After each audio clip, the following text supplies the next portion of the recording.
What is up, YouTube? Here to do a special unboxing in a special area right next to where I usually do them. But since we have a big box to unbox, I decided to do it right here. So, you know, have a lot of area, a lot of room to do what I gotta do. So let's open this thing up. It's in a box like this. It means it can only be one thing. It's gotta be a plaque. So let's cut the tape. Oh, pretty simple right there.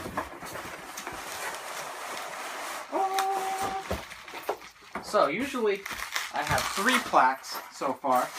I have the Daniel Bryan WrestleMania plaque and the CM Punk 434 plaque, as you can see in most of my videos. But I have the Dolph Ziggler plaque, which I regret buying that, but that's alright. But this one has a special place in my heart because I actually went to this event, and this would be SummerSlam 2014. And this is the Brock Lesnar versus John Cena SummerSlam plaque. Eat, sleep, suplex, repeat. So, there it is right there. You got a little Brock Lesnar with the titles, and it's kind of like a newspaper cutout. And it's actually like a full-on newspaper article. I'm not going to read it all for you because it'll probably take me like 10 minutes to read all of that. But, see, you have Brock Lesnar right there with the titles. And then you got his signature right there. And then you got Brock Lesnar and Paul Heyman on the stage after he wins. And then you got Paul Heyman's signature. And then you have John Cena getting suplexed, one of 16, I think, suplexes. So it'd be cool to maybe take this apart and then maybe get John Cena to sign this. If I would ever meet him, but I don't think I'd ever pay to meet John Cena. Unless he goes to like those BTW events, which I don't think he might, but. So, I've been waiting, because I was hoping they would do a plaque like this, but I kept checking WWE Shop, and they wouldn't, and I couldn't find it. And then just one day, I was watching YouTube, and Stevie Breach had a video, and he was unboxing this. I was like, oh, I better hop on that before it goes out, before they sell out. And so then I got it. And it was only $129. Usually the plaques I get are like $200 or $150, so it made it even better. So this is actually pretty nice. So for 130 bucks, you get Brock Lesnar and Paul Heyman to sign it. Oh boy, just sign it on there. It's pretty sweet. Probably put it up. My next videos, you probably won't see it. Well, I don't know if you can see it, but on the side, that's where the Dolph Ziggler one is. I'll probably put it right below that. And then I'm starting to run out of space, so then I gotta take some shit down and hang it up. So now let's see what number we got here. Usually it's not really an important thing. Out of 250, number 156. So number 156 don't mean nothing to me, so it's nothing special. Maybe if I hopped on a little early, maybe could have got it under the 100 mark, but it is what it is. This was trademarked in 2014, so I don't know how long this has actually been out on the market, but it is. But I got it. So, I don't know if you can see it right there, but it says Eat, Sleep, Conquer, then has John Cena over the repeat thing, so it's just like his t-shirt. And then it has Brock Lesnar defeats John Cena for the WWE World Heavyweight Championship on August 17, 2014, and this show was pretty awesome to be at. It was kind of weird because it was just a total annihilation of poor John Cena, but that was alright. When Brock Lesnar hit the F5 within the first 10 seconds, I thought it was over. I thought it would have been amazing to see that happen. It would have been like Sheamus and Daniel Bryan, only much better. But so yeah, that is what it is. Don't really know what else to say right here. Maybe after I post this video, I'll read the whole article, but I'm pretty sure it's just talking about how Brock Lesnar won and he dominated the entire thing. How many suplexes he does? Let's see if it says how many suplexes he gave John Cena. 2 F5s, countless punches thrown with bad intention, and 16 German suplexes were rained down upon the champ by the most dominant force WWE has ever seen before.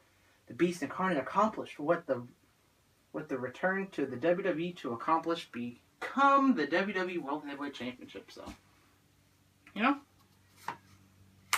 what the hell? I'm just going to read the whole damn article. So, at a certain point during John Cena's WWE World Heavyweight Championship defense against Brock Lesnar at SummerSlam 2014, members of the WWE Universe had to ask themselves, when does the match stop being a match and start to become a televised assault? How many body shots did the Beast Incarnate have to lay on Cena's flesh before the champ inside turned to porridge? How many German suplexes did Cena have to suffer before the referee called it off? How many times did Brock have to F5 the C Nation leader before the man could finally stay down? We learned the answer to those questions some 20 minutes into the most one-sided beating of Cena's WWE career. 2 F5s, and that's where I read it. So then, if Cena had a game plan going into this defense, it was to take Brock before Brock got to him. It took guts to charge at Lesnar the way Cena, the C Nation leader, did in the opening bell. But what could he possibly do? Out-wrestle a former NCAA champion? Out-punch a former UFC champion?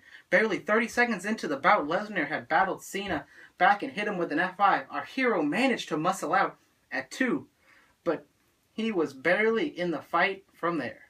Lesnar has always been filled with the type of unspeakable confidence that only comes with being a world-class athlete. Snapping Undertaker's streak elevated him to the status of a demigod.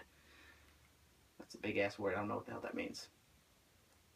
Omnipoint was written, I don't know, all over him as he brutalized Cena with the maniacal glee of the cartoon supervillain. He'd stalk his prey, rain verbal abuse down on him, and then toss him across the ring like a bag of dirty clothes. Lesnar savored the cruelty the way most men enjoy a cold beer.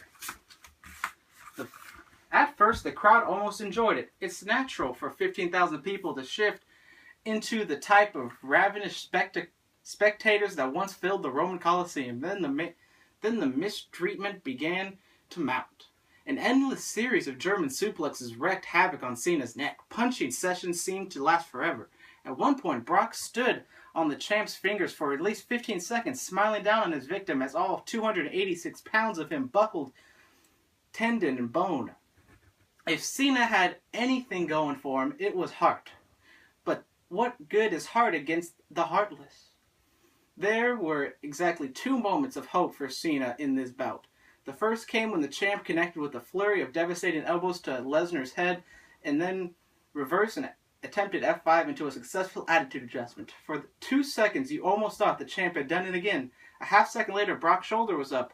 Then Lesnar hinged at the waist and rose up like Undertaker, with a demented smile on his face. Brock was mocking the champ, the dead man, and the WWE Universe all at once, and having the time of his life while doing it.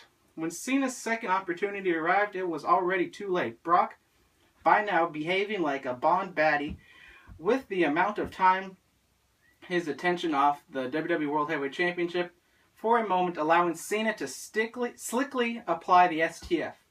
The man put everything he had left into the maneuver, but Lesnar powered out of it and went back to the pounding the living daylights out of his opponent. From there, he yanked Cena up, threw him up into a fireman's carry, and executed the decisive F5. Where was the champ's rally? The 5-knuckle shuffle? The knowing grin he loves to throw the WWE Universe as he says, "Yeah, I got this one." They weren't on display at the Staples Center. The only thing that was there was a monster with a black heart and 2 championships in his death grip. For much of the match, the voice of the lone child could be heard chanting, "Let's go, Cena!" I think he might have been sitting next to me. There was this loud-ass kid who was a big Cena fan. By the time Brock Lesnar's hand was raised in victory, the kid had fallen silent. Dreams had been dashed. Hopes had been crushed, and a beast had become king. So there you go. Thanks for sticking through story time with Brandon. And so, tell me what you think about the plaque. Maybe you guys can go get one. Last time I checked, I'm pretty sure they still have these on sale. So out of 250, number 156. So thank you guys for watching, and we will see you guys later.